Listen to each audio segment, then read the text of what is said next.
Assalamualaikum warahmatullahi wabarakatuh. Saya Devi Nur Fadilah dari kelas MJ203, mata kuliah Pasar dan Lembaga Keuangan, akan mempresentasikan hasil analisis dari infografis OJK tahun 2022. Judul infografisnya adalah OJK dukung peningkatan peran sektor jasa keuangan selama 2022 dan perkuat daya tahan serta integritas pada 2023. Ini adalah infografisnya. Pertama akan menjelaskan kondisi pasar modal di Indonesia.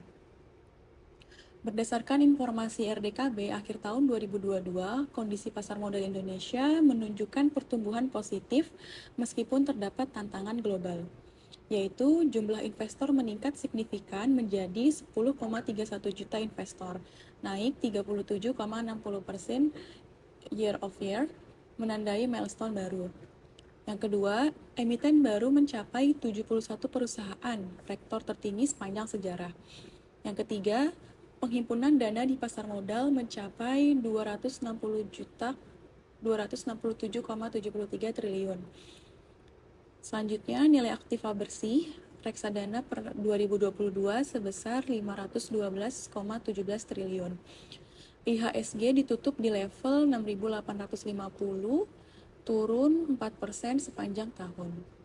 Secara keseluruhan, pasar modal tetap tumbuh dan inklusif dengan dukungan transformasi digital meskipun terpengaruh oleh ketidakpastian global.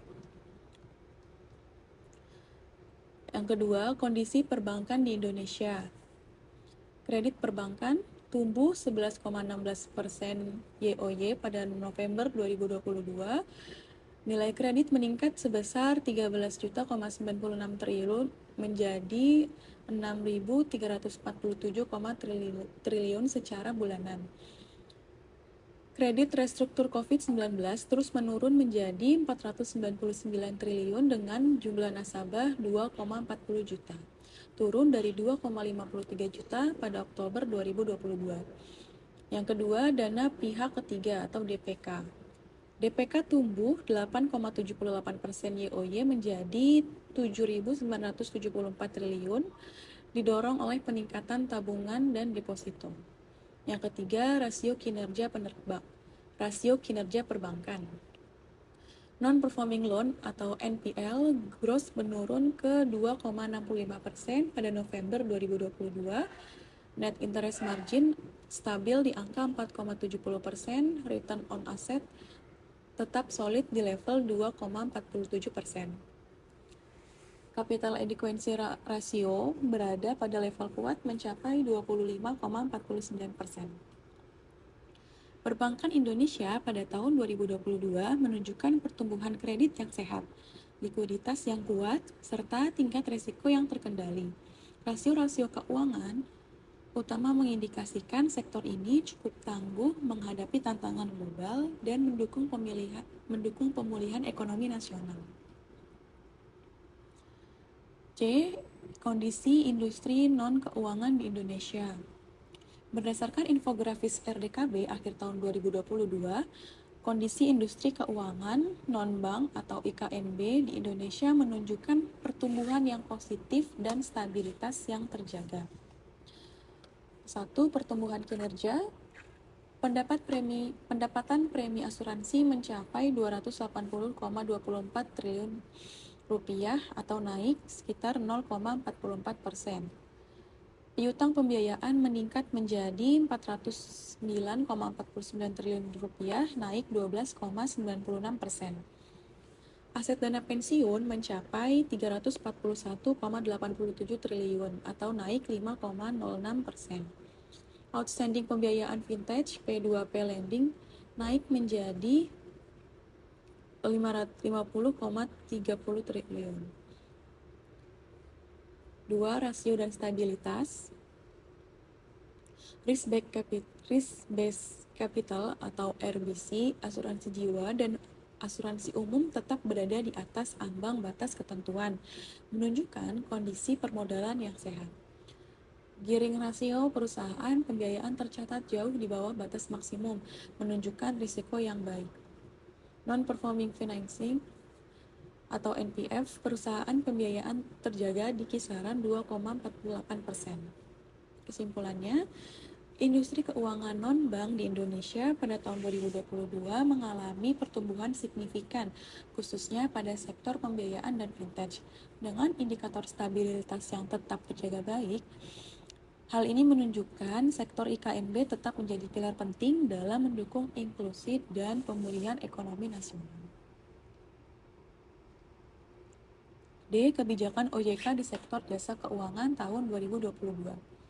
Yang pertama, mitigasi peningkatan risiko eksternal terhadap stabilitas sektor jasa keuangan. Yang kedua, kebijakan mendukung pemulihan perekonomian nasional. Yang ketiga, penguatan infrastruktur sektor jasa keuangan.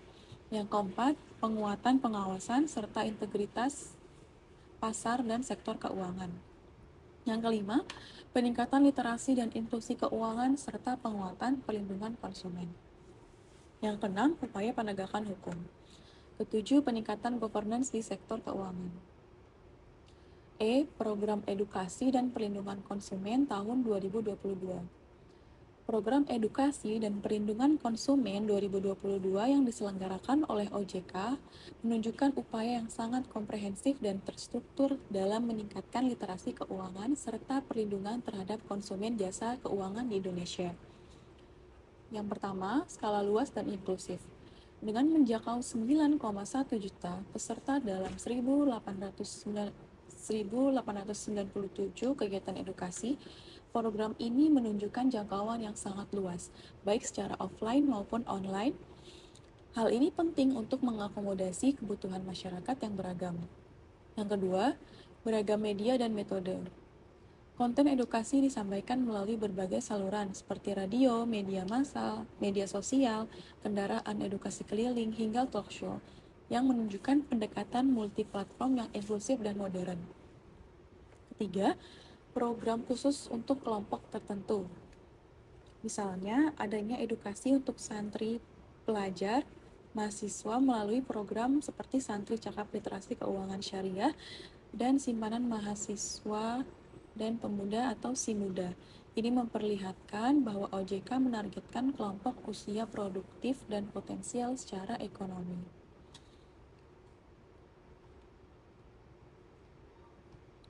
Yang keempat, penguatan akses keuangan. Melalui tim percepatan akses keuangan daerah, program seperti kredit atau pembiayaan melawan rentenir, Kejar, yaitu satu rekening satu pelajar, dan SIMUDA, simpanan mahasiswa pemuda, mampu menghubungkan masyarakat dengan akses layanan keuangan yang sah, serta mendorong penurunan ketergantungan pada rentenir. Yang kelima, penanganan pengaduan konsumen yang aktif. Lebih dari 14.000 pengaduan ditangani, menunjukkan respon OJK terhadap perlindungan konsumen sudah cukup serius dan aktif. Yang keenam, pengawasan iklan sektor keuangan. 426 iklan bermasalah telah ditindak dengan peringatan atau penghentian yang mencerminkan komitmen dalam menjaga etika dan kepatuhan sektor jasa keuangan. Opini, efektivitas jangka panjang akan sangat baik jika program ini juga disertai dengan pengukuran dampak jangka panjang, seperti peningkatan indeks literasi dan inklusi keuangan secara kuantitatif dari tahun ke tahun. Yang kedua, peningkatan kualitas bukan hanya kuantitas. Meski jumlah kegiatan tinggi, perlu memastikan bahwa kualitas edukasi juga tinggi dan mudah dipahami oleh seluruh lapisan masyarakat, termasuk mereka yang memiliki literasi rendah. Ketiga, transparansi pengaduan. Sebaiknya disampaikan juga bagaimana resolusi dari pengaduan tersebut ditangani, masih proses atau sudah selesai, agar masyarakat lebih percaya pada mekanisme perlindungan konsumen. F. Kebijakan OJK di sektor jasa keuangan tahun 2022. 1. Kebijakan yang responsif terhadap tantangan eksternal.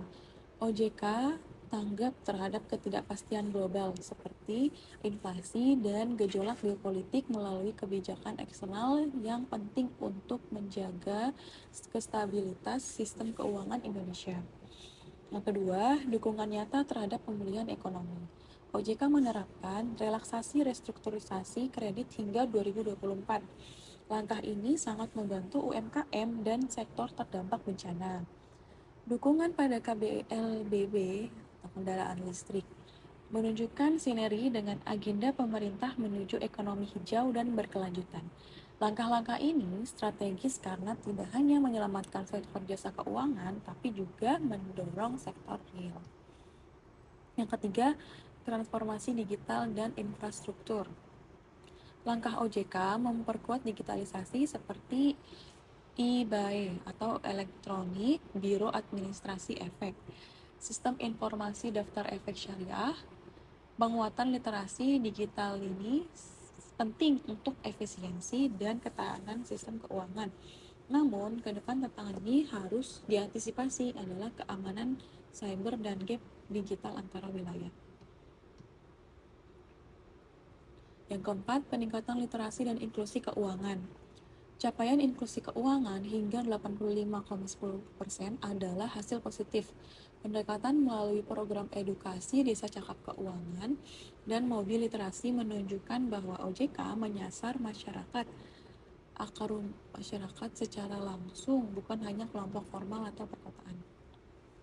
Yang kelima, penegakan hukum dan perlindungan konsumen. Tindakan terhadap entitas ilegal, yaitu 698 pinjaman online ilegal, 106 investasi ilegal, memperlihatkan ketegasan. Namun, tantangan besar tetap ada di pencegahan dini dan edukasi publik agar masyarakat tidak mudah terjerat investasi bodong. 6. Penguatan governance dan inovasi keuangan. OJK mendorong implementasi governance, risk, and compliance. Peningkatan profesionalisme GRC di industri. Langkah ini sejalan dengan tuntutan transparansi dan akuntabilitas sektor jasa keuangan yang makin kompleks. 7.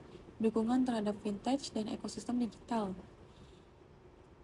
Dengan mendukung acara seperti Vintage Summit dan Bulan Vintage Nasional, OJK memberikan ruang inovasi namun tetap mengedepankan aspek pengawasan dan perlindungan konsumen.